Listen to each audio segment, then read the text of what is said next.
下息怒啊！以儿臣对二哥的了解，他不可能行此等事啊！这其中定是有什么误会吧？陛下，臣领罪。臣与姑姑从没做过愧对晋国的事情。可小范大人如此人物，若没实证，怎会妄言？臣或许是做错了什么事，让小范大人有了误会。小范大人，范闲，你公然举证长公主和二皇子，可有人证物证？沈仲就是人证。人证呢？人虽然死了，但做过的事儿总能查得出来。人死了，没有任何凭证，你敢指责二皇子？你是什么人？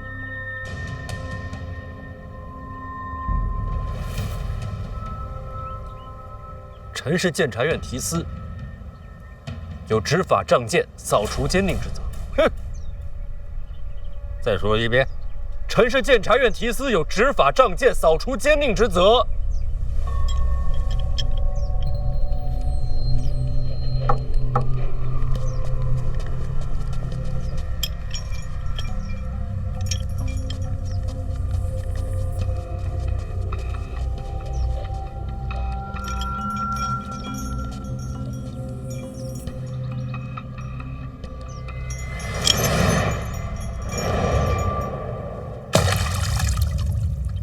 父皇，这范闲确实可气，在城门外还拦了我的马，原来见了你也是一样。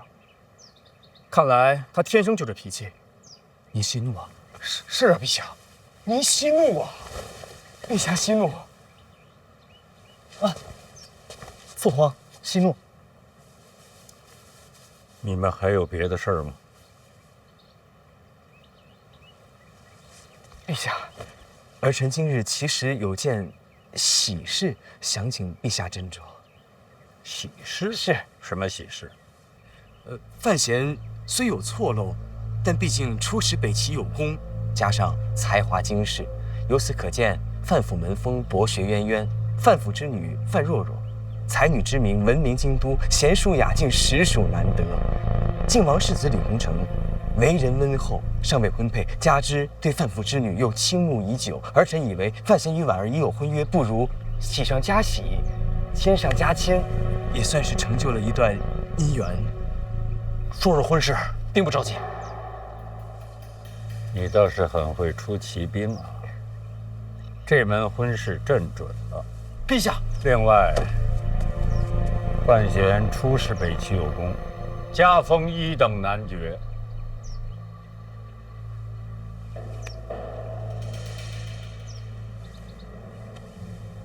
你这么喜欢喜庆，那么朕赐你一桩婚事。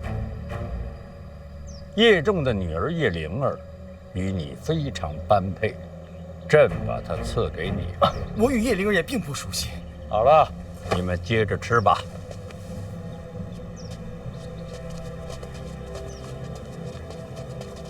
臣遵旨，遵旨。臣恳请陛下，为了天下万民，庆国律法，严查长公主李云瑞、二皇子李承泽。你查无实证，一片虚言，不查哪有实证？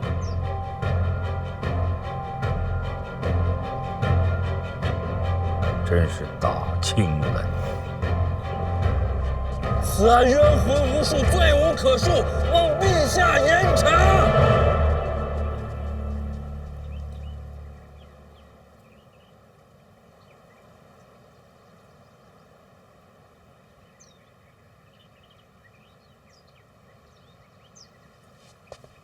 吃吧。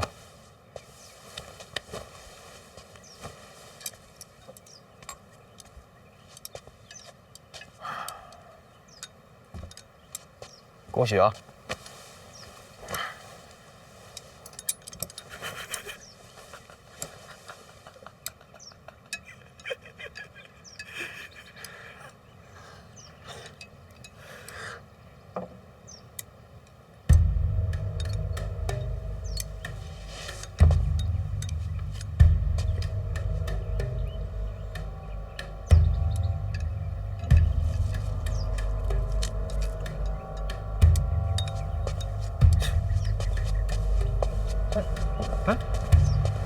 是停账了吗？不好了，假打做戏，演给我们看的。为什么？欺君之罪，给个台阶儿。但陛下对范闲也太过恩重了。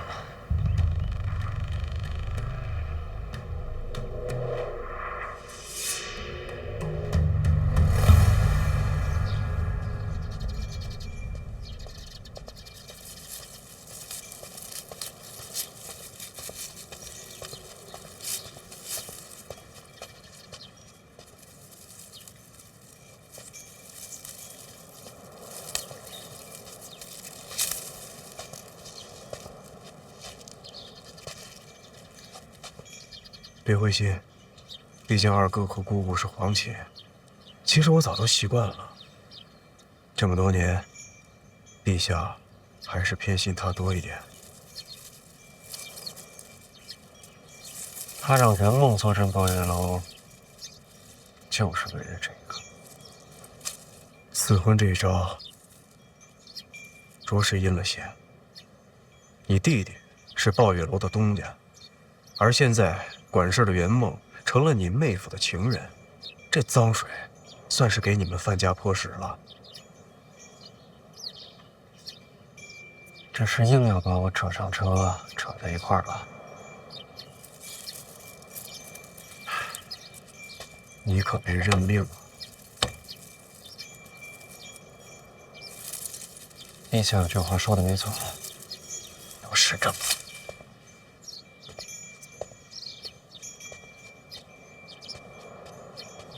殿下，史家镇的事查得怎么样了？有回音吗？走私物资都要从该处囤积转运，只要能查出老二和史家镇有勾结，这件事的实证就坐实了80%。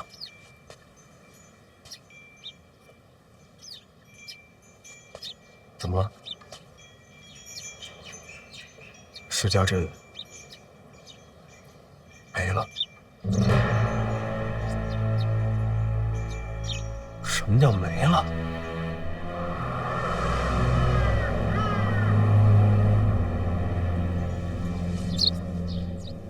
总不能一个活口都没有吧？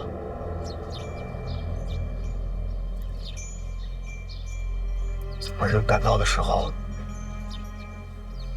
镇子已经被烧尽了，一个都没剩。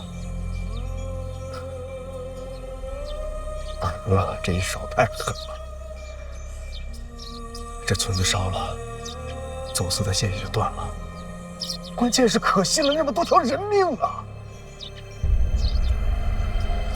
镇子没了，怎么还有个说法？意外失火，这就完了。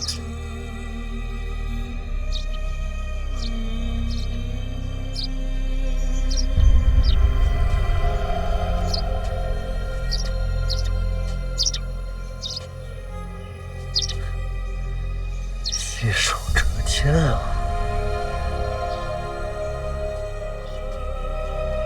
你别冲动啊！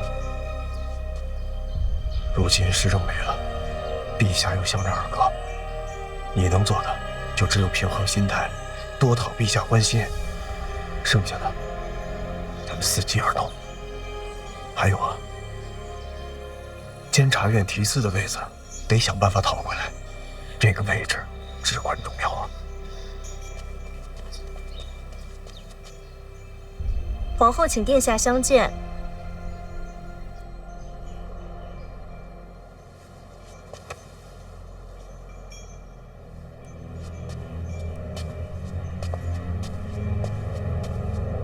别气馁啊！没外人了。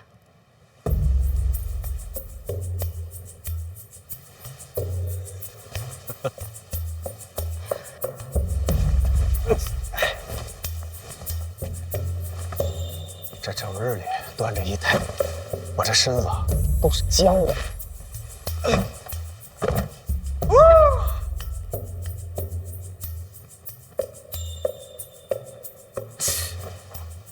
母后，你说二哥天天赤脚在地上走，是不是特别舒服？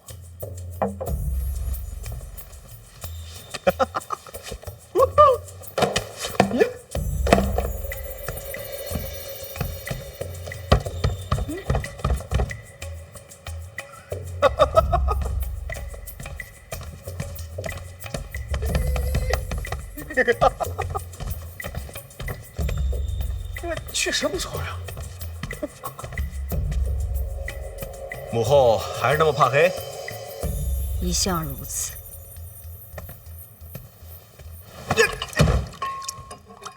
要不然，咱们换个太医瞧瞧。没用的。这世上，唯有心病难医。那你也不能整日喝酒啊。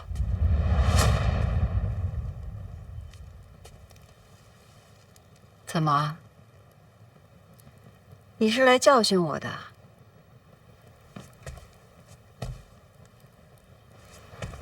那儿臣哪敢呀？儿臣的意思是说，这太亮了，熏了眼睛。你是太子，自当举止端正。毕竟那么多眼睛盯着你。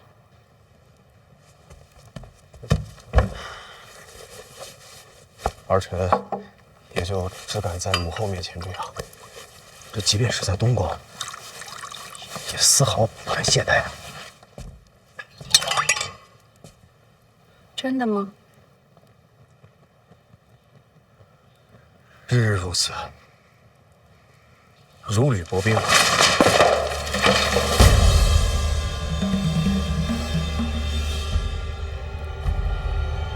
这都是你画的。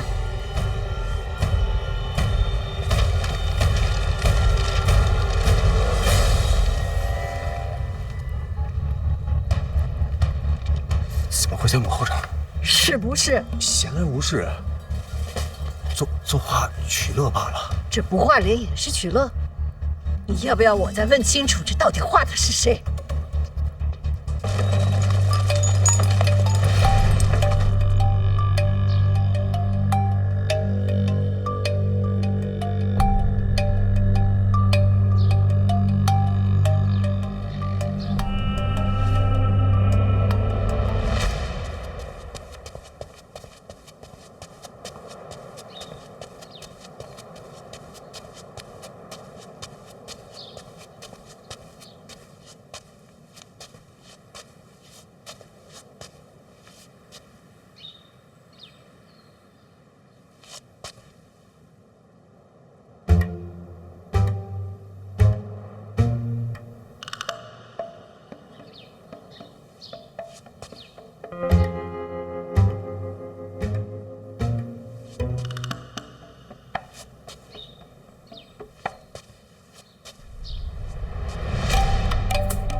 本范闲见过大殿下。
我听过你的名字，臣惶恐。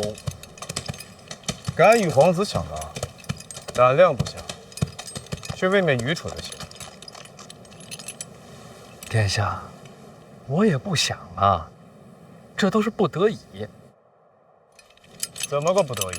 本宫身体柔弱，一路南下，有些水土不服。大殿下这样，是想让本宫等在城外，不许入城吗？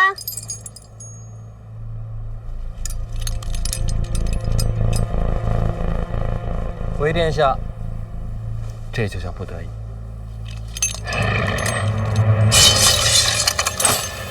哎，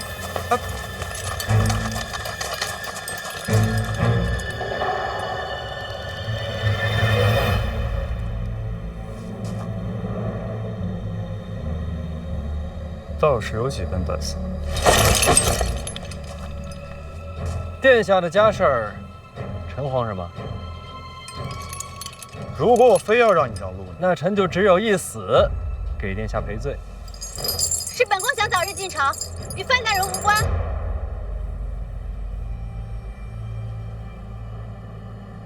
打而已，不行。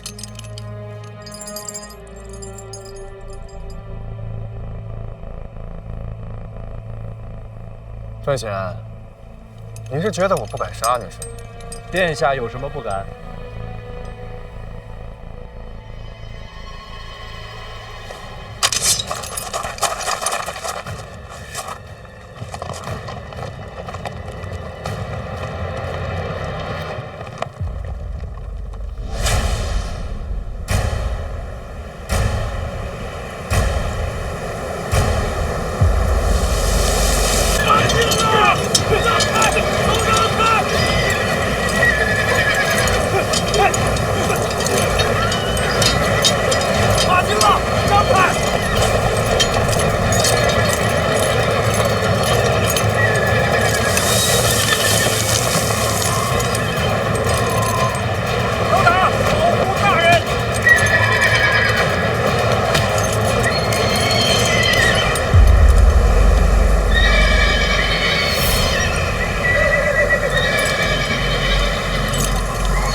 好身手啊！殿下客气了，马惊了，咱们这边帮着管管，应该的。马死了，马死了！快！这老高，你这不至于吧？我没出刀，那这马的怎么死了？战马冲锋，不使点劲儿怎么拦啊？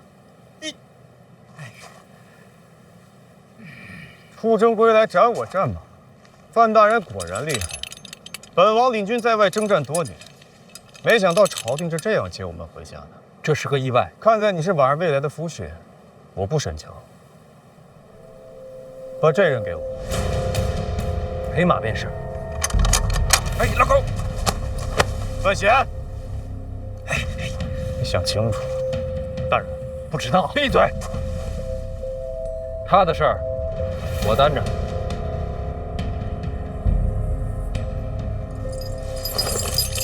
是本宫发的话，不必为难范大人。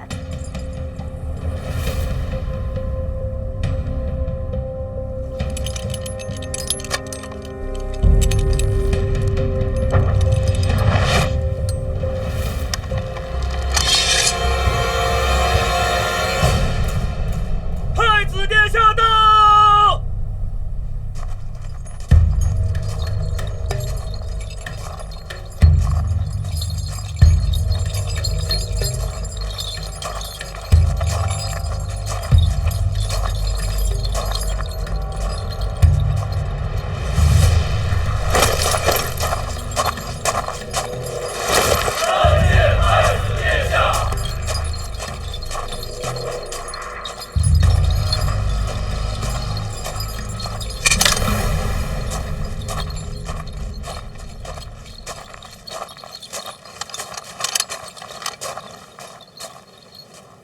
陈范闲参见太子殿下。自家兄弟，不必多礼。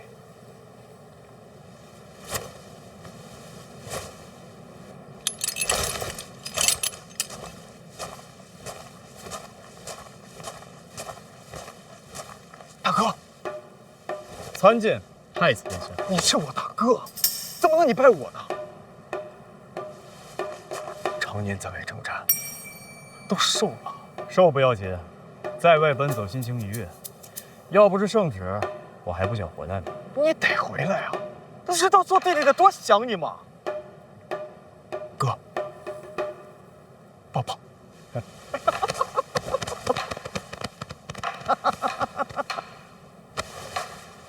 都到家门口了，为何不进去？不是我不想进去，实在是被人拦着了。啊？谁敢拦你啊？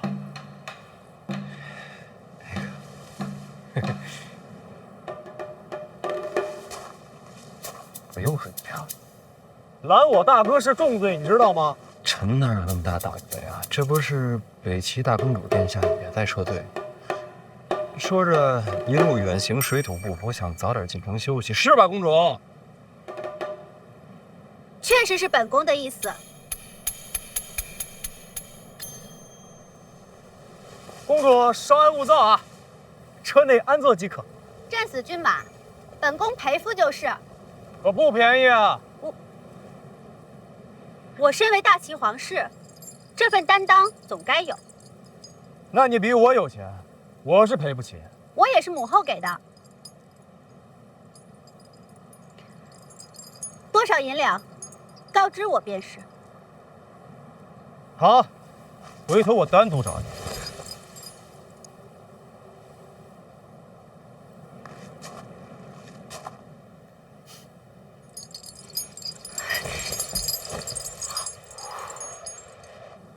大哥，公主是你未来的王妃，我未来的嫂嫂。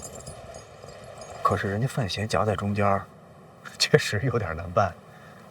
当然啊，如果你想出这口气的话，做弟弟的一定好好教训他。殿下都这么说了，我还计较什么呢？对呀，别跟他们一般见识。大哥多年未回，应该是第一次见吧？我呢，正式给大哥介绍一下，这位就是咱们大庆国的青年才俊范闲。臣参见大殿下。我知道他，婉儿的夫婿吗？哎，对，现在还在给院长帮忙。监察院提司，好大的官威啊！大哥，那婉儿不就宛如咱俩的亲妹妹吗？那看在婉儿的份上，咱们放你未来的妹夫一马。殿下真的以为我是为了拦路生气吗？那大哥是为何呀？成婚可是大事，可如今呢？父皇说只要娶了婉儿，就能够接手内库的财权，然后他就出现了。他要娶的到底是婉儿本人，还是那数不尽的荣华富贵？自然是为了人，谁都会这么说。陛下开的口，非要搭上内库，我倒是不想要，总不能抗旨啊。父皇这旨意，确实糊涂了些。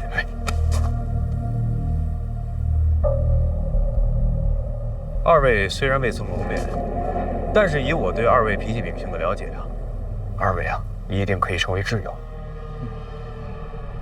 天色也不早了，这二哥和三弟还在里头候着大哥呢。依我看，要不咱们里边说？那敢问殿下，这进城怎么分先后啊？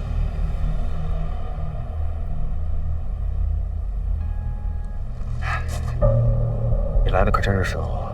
那可不是吗？还是太子做主吧。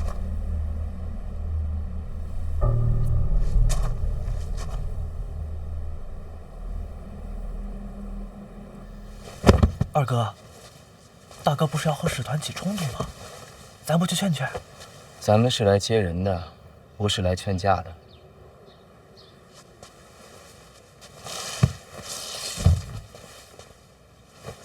那太子殿下怎么过去了？太子跟我们不一样，那太子会帮谁啊？他呀，谁都帮，又谁都不帮。那太子可太不容易了。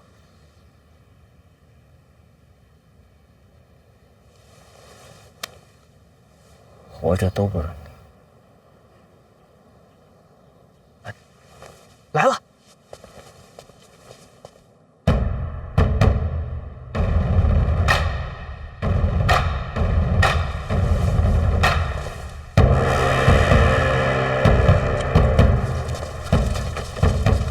大哥，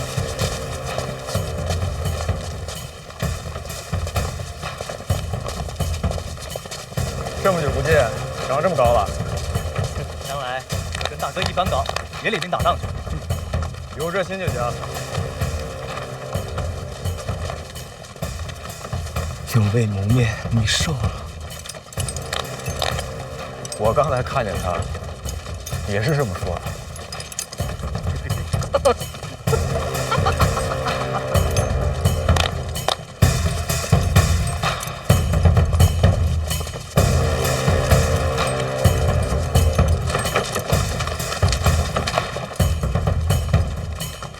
让大哥好好看看。结实了很多啊。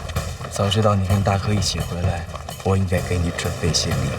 殿下客气，您在路上准备的厚礼，我已经收下了。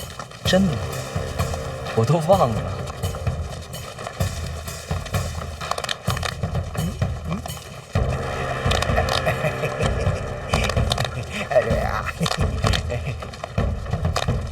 笑笑笑！不过你放心，还有更好的礼物等着你。那就期待。要说还是咱二哥面面俱到。太子殿下功高盖世，力挽狂澜。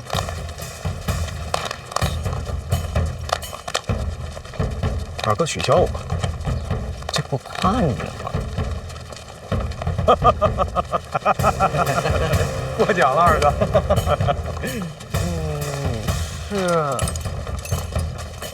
是你。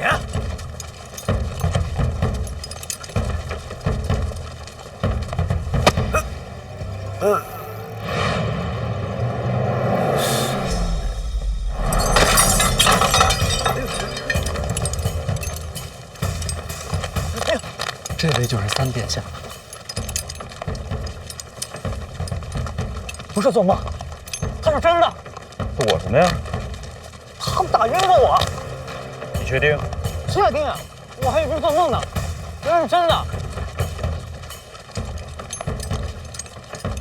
你对皇子出手？请问殿下，我在哪儿把你打晕的？就在报什么？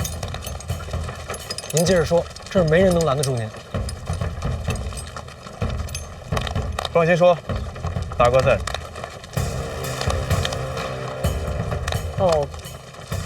抱歉啊，我记错了。记错了。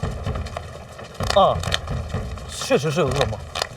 那这么说，咱们没见过？没有，头一回见。吓臣一跳。真记错？真的。我常年在宫墙之内，哪有机会见范大人？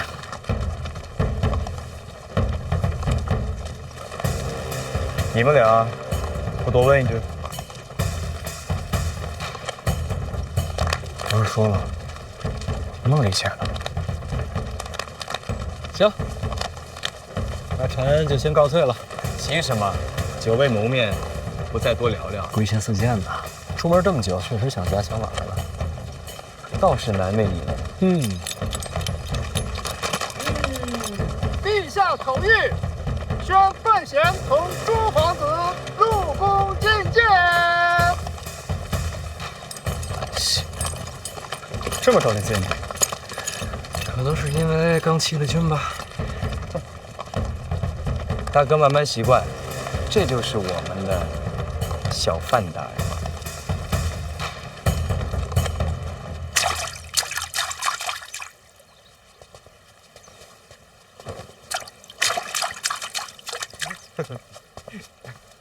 大哥，太子殿下，殿下，都说了，自家人不必多礼。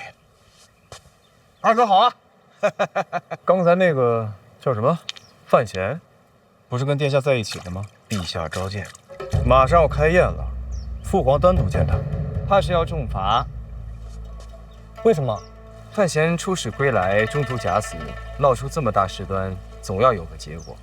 听说是四顾见威胁，无奈装死。遇险是遇险，欺君是欺君，两码事。二哥这话严重了，毕竟对方是大宗师，情有可原。哦，太子的意思是，只要情有可原，人人皆可欺君。我可没这意思啊。随口说说，别害怕。不要私下擅论朝政。陛下到。参见父皇。陛下。啊，都坐吧。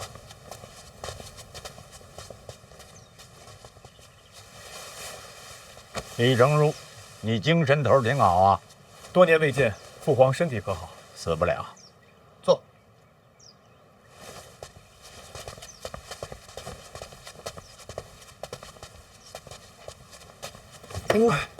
好。谢陛下恩赐廷杖。坐下吧。臣范闲，谢陛下赐罪。妈呀！今天和大家一起吃个饭，顺便听听范闲的北齐之行有什么奇闻异事。范闲，回陛下，北齐一行顺利把严冰云接回京都。北齐那边呢，沈仲死于上山虎枪下，政局有些动荡。朕只关心神庙的情况。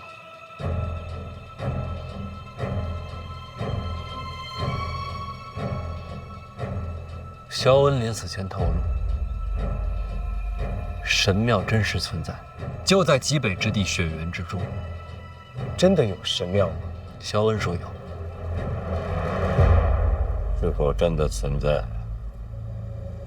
要看见了才能知道。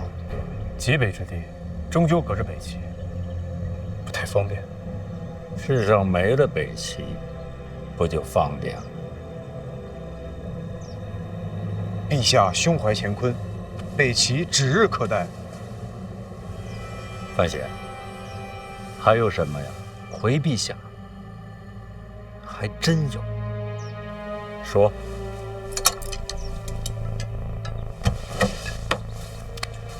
沈仲临死前向臣交代，北齐锦衣卫常年与我庆国有走私往来，而我方行此事者就是长公主与二皇子。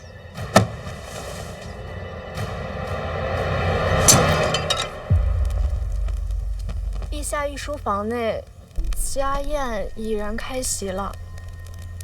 范闲没走，回皇后，范大人留下了。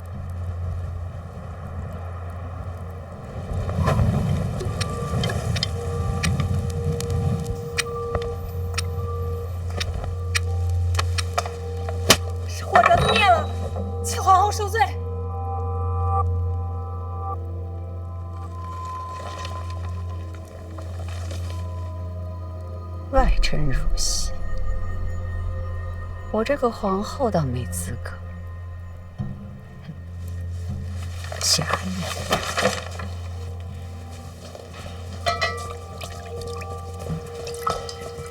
都聊什么了？回皇后，范闲参二殿下和长公主，罪名是与北齐走私。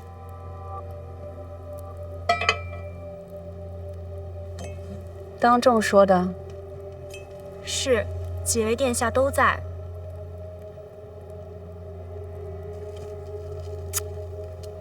陛下如何回复？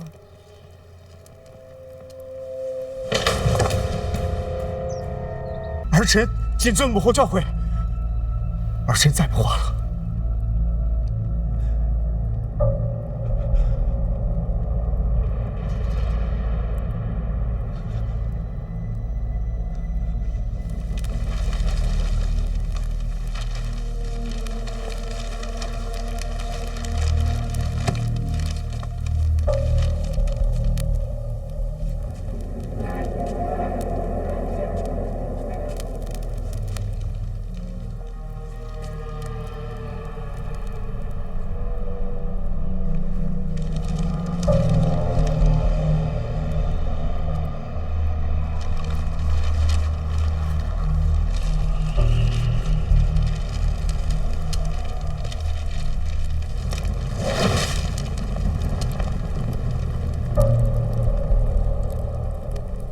史家镇又是怎么回事？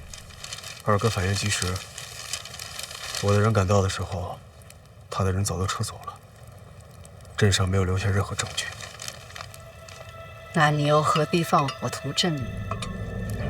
因为范闲是个好人，只有这把火烧了，他才能跟二哥势不两立，才会永远站到我这边。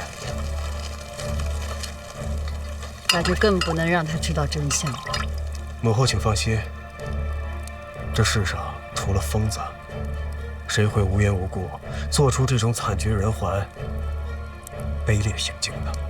真相只有一个：二哥行凶屠镇。你就这么看重范闲？谁不喜欢好人啊？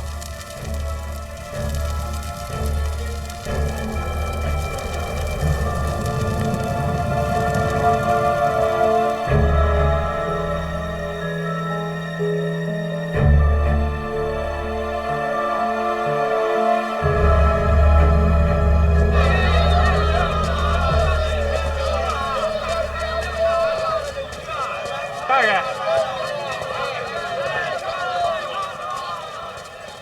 启莲在这儿等您呢。我不是让你回家好好想想吗？跟在我身边全是危险。想好了，这么快？没什么好想的。夫人说了，1个月能挣这么多银子，别的地儿呢是赚不到的。还有，大人是好人。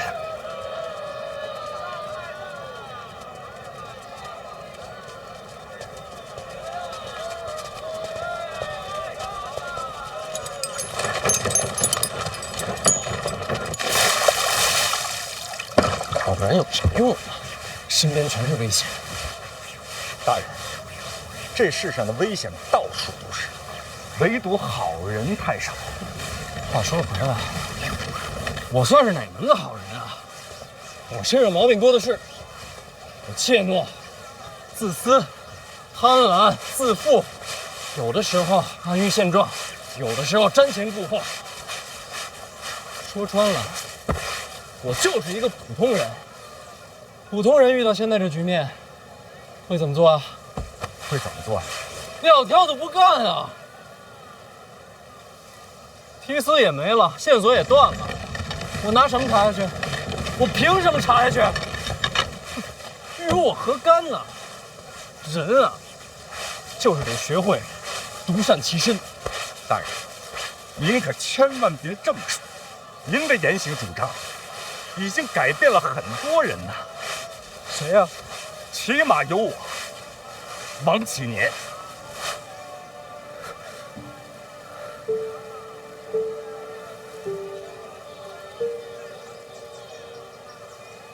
陛下的意思好像你还没弄明白啊。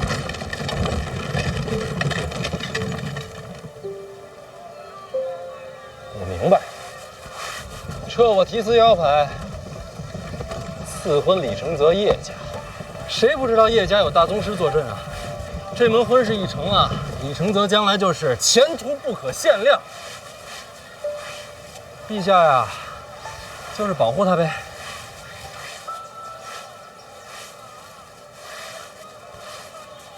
心里委屈，我哪敢委屈啊？他什么身份，我什么身份？陛下护着自己儿子，应该的。所以你就不想查下去了？院长，我拿什么查下去啊？皇子犯法，我冒死进京向他进谏，他不听。好，我听他的，我活着回来，重新向他进谏一次，他还是顾左右而言他。可所有像他这样的人，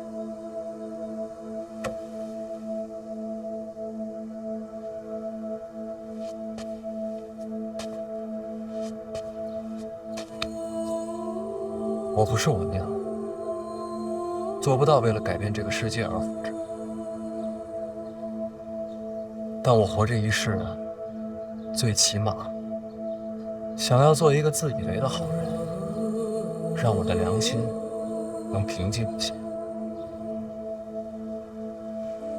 我不想再看到滕子京死了白死那样的事儿，也不想再见到老金头那样无处伸冤的百姓。我要替他们说话，我要替枉死之人找回公道。所以你就要冷静下来，收敛锋芒，从头再来。监察院提司虽然权重，但孤身一人。你来京都很久了，应该有属于你自己的麾下。有王启年，报告。诸葛还记得吗？自然不敢忘。诸葛死后，一处没有人知道。我建议你啊，这个提司先把一处担起来吧。一处监察京都百官，牵扯极广，既是是非之地，又是鏖战之处。你刚才说想为民发声，搞垮李承泽，这个位置最好。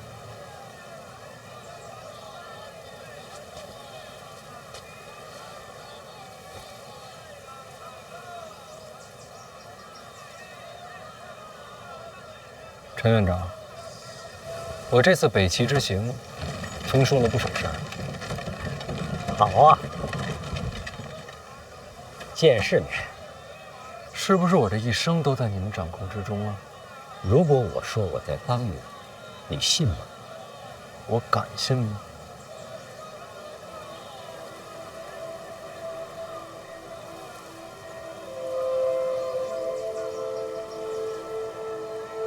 毕竟你是他儿子。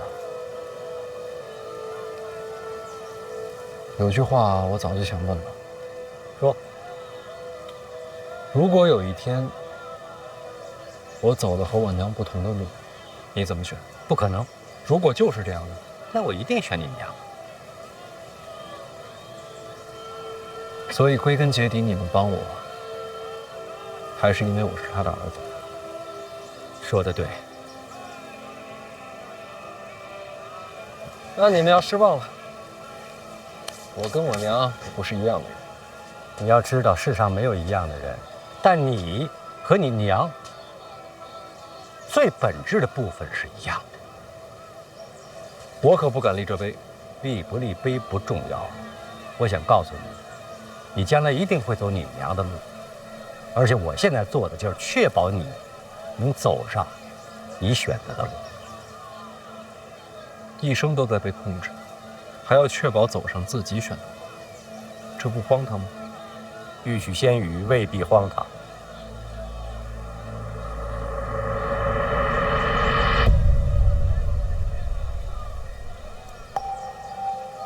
你是早就想好了？我曾经说过，你想做什么，我都会在。虽然我骗过你，但这句话是真的。那你现在还有什么瞒着我？当然有，但要保密。我还能信你吗？可以呀，但不能全信。人心难测。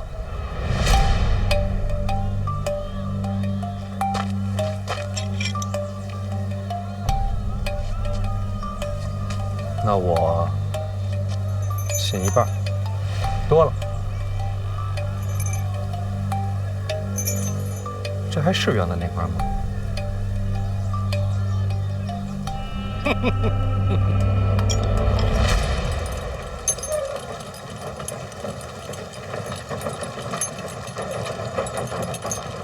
比我想见你的人来了。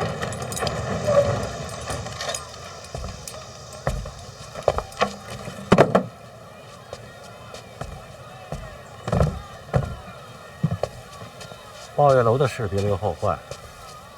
我知道。您怎么来了？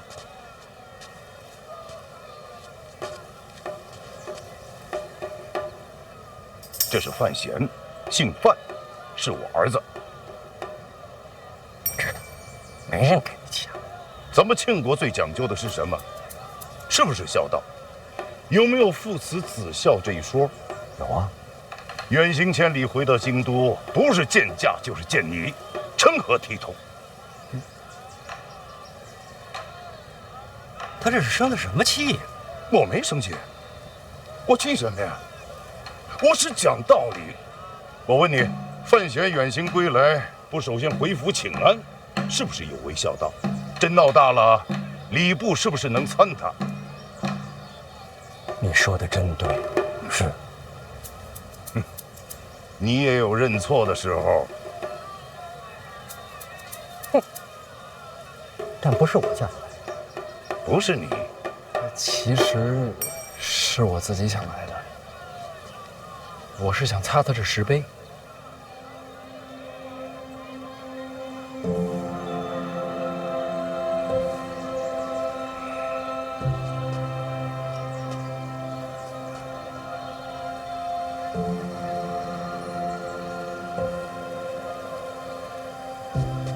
回家，你跟我一辆。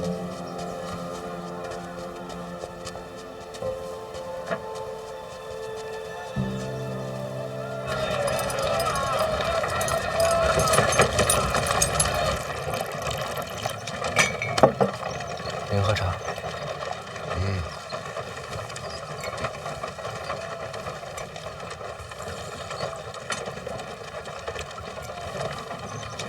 宫里的事儿别太计较。陛下虽然扔里腰牌，却没有明旨。没有明旨撤去提司职务。陈院长提醒了，这里是京都，不是武者械斗。要想跟老二争锋，不靠一己之力，还要培养麾下嫡系。这点陈院长也交代了。回头我到依附上人。陈院长是在帮你，可这是京都。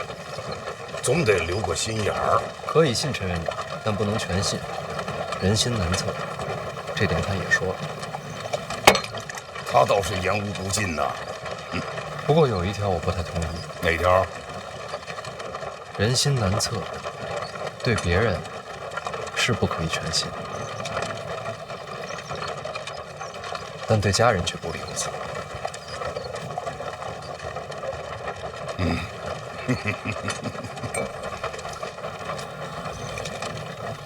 哎呀，礼部那些家伙经常拿孝道来说事儿。我赶过来并不是稀罕请安，我是担心你在官场上被人落下把柄。父亲大人金口玉言，我听了之后啊，茅塞顿开。想明白就好。哎呀，回来之后还没去看过婉儿，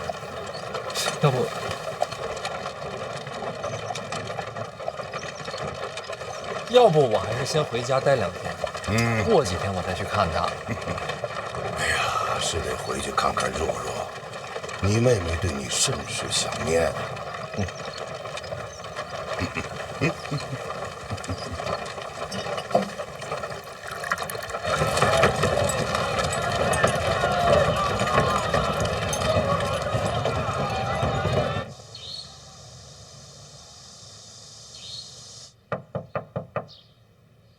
若若，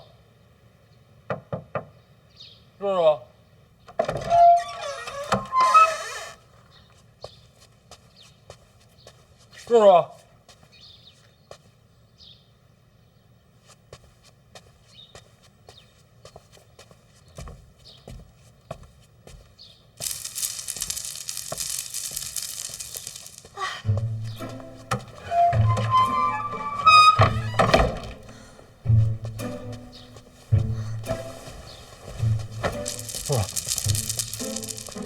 哥，你终于回来了。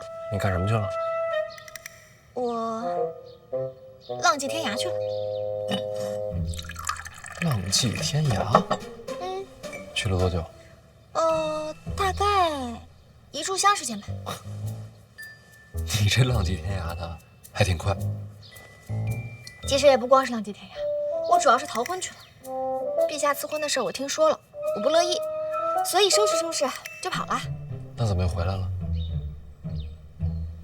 走得太着急，走到一半冷静下来，想明白一件事儿。哥，你说这世上我最信谁？谁？当然是你呀。所以我想着是走还是留，我得先问问你。那我要是说让你留下呢？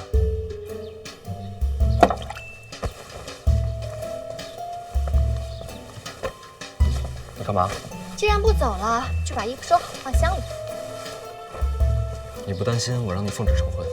不担心啊，哥。我都说了，这世上我最信你。若若，你是不是不想嫁？不想。哥知道了，你放心，我想办法。你不想嫁，咱就不嫁。好。真要是不行啊，我带你跑。行。哎，别，头发乱。行，那你先收着，我去处理一下范思哲的事。哎，哥，你不是刚回来吗？范思哲怎么了？事儿大吗？这么说吧，我差点想把他打死。我经常这么想，我帮你啊。是个误会。哦，那只能下次动手叫我。那好歹是你弟弟。你可是我哥。你能不能一视同仁一点？那不行。啊，未来我可能有很多弟弟，但是哥肯定只有你一个了。好像有那么点道理。若若，你放心，哥不会让你信错。那当然了。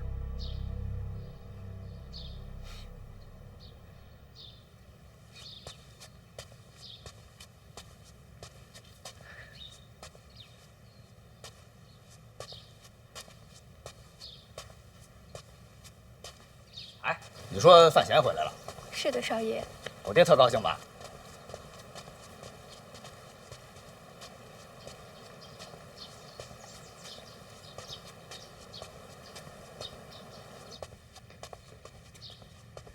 爹，您叫我。哎，哥，你可回来了。这还什么都没问呢，就先跪了。这气氛我熟。抱月楼的事儿你知道吗？知道。谁是东家？我。这不胡闹吗？怎么能做这种事儿？娘，我就是想挣点钱。为了银子，连人都不做了？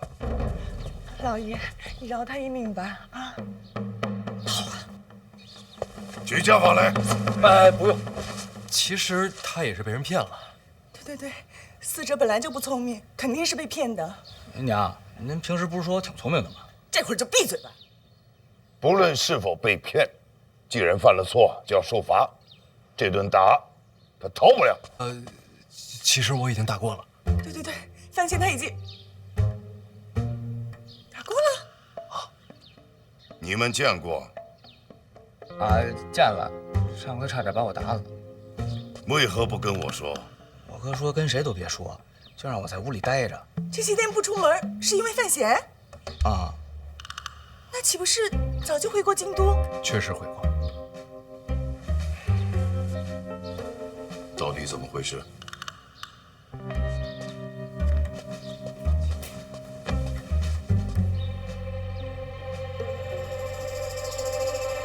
爹，这事说来话长，别让他一直跪着。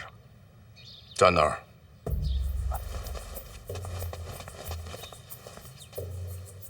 说到底啊，这件事儿还是老二给我挖的坑。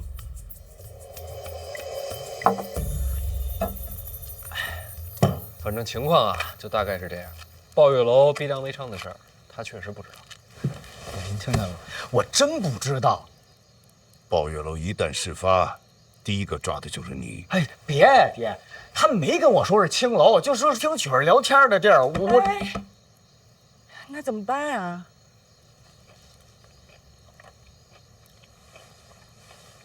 其实这事儿啊，只要我妥协服软，就能过去。那不可能！姨娘这么相信我？什么时候见你服过软呀？思哲这事儿你有安排了？短时间之内，抱月楼要想跟他撇清关系，不太现实。现在要想保他，就只能离开京都。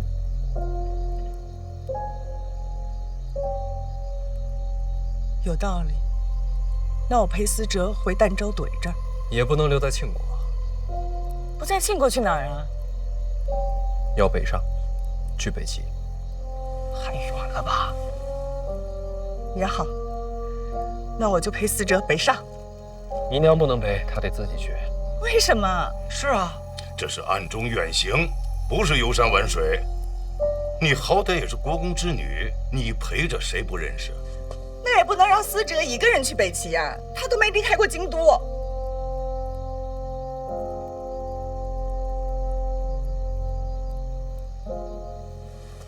思哲，你害怕吗？有点。我知道，这对你来说很难。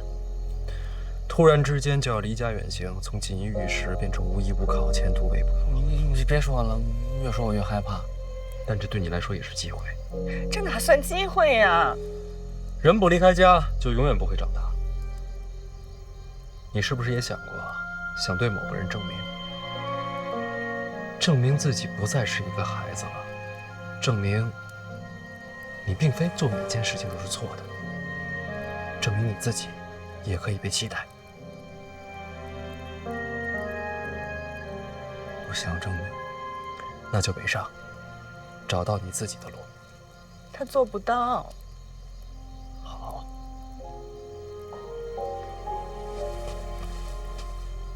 大声一点。好，我听不见，我能做到。错误是我犯的，我就承担后果。爷，我愿意去北齐。可你明明在害怕呀。娘，我是害怕呀，可是我也不能走在您的身后啊。我已经长大了。何时出发？今晚。这么快？快点好，娘，我怕再过2天我变卦了。哥，北齐是不是特冷啊？有点冷。好，那我多拿几件厚衣服啊，我怕一会儿来不及了。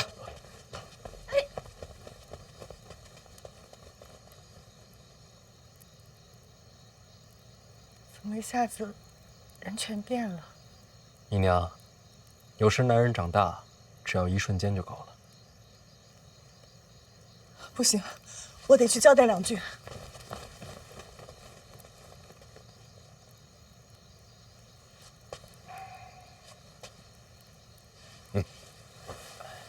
还真有些突然。说到底啊，他还是被我牵连的。你刚才说的没错。什么？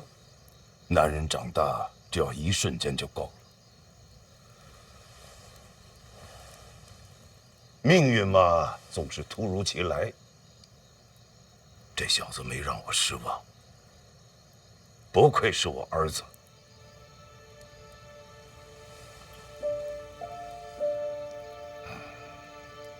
这些话，您倒是当着他面说呀。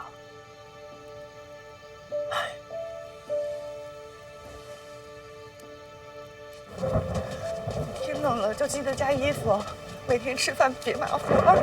知道了，娘，您别送我了，再送我真舍不得了。行，行了，别哭了，您再哭该出皱纹了。你才出皱纹呢。走了，娘。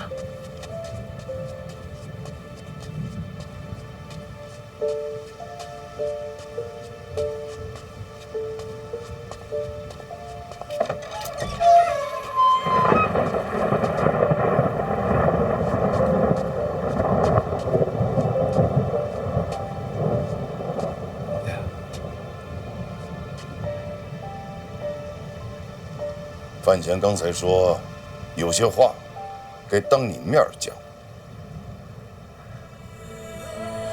马车备好了。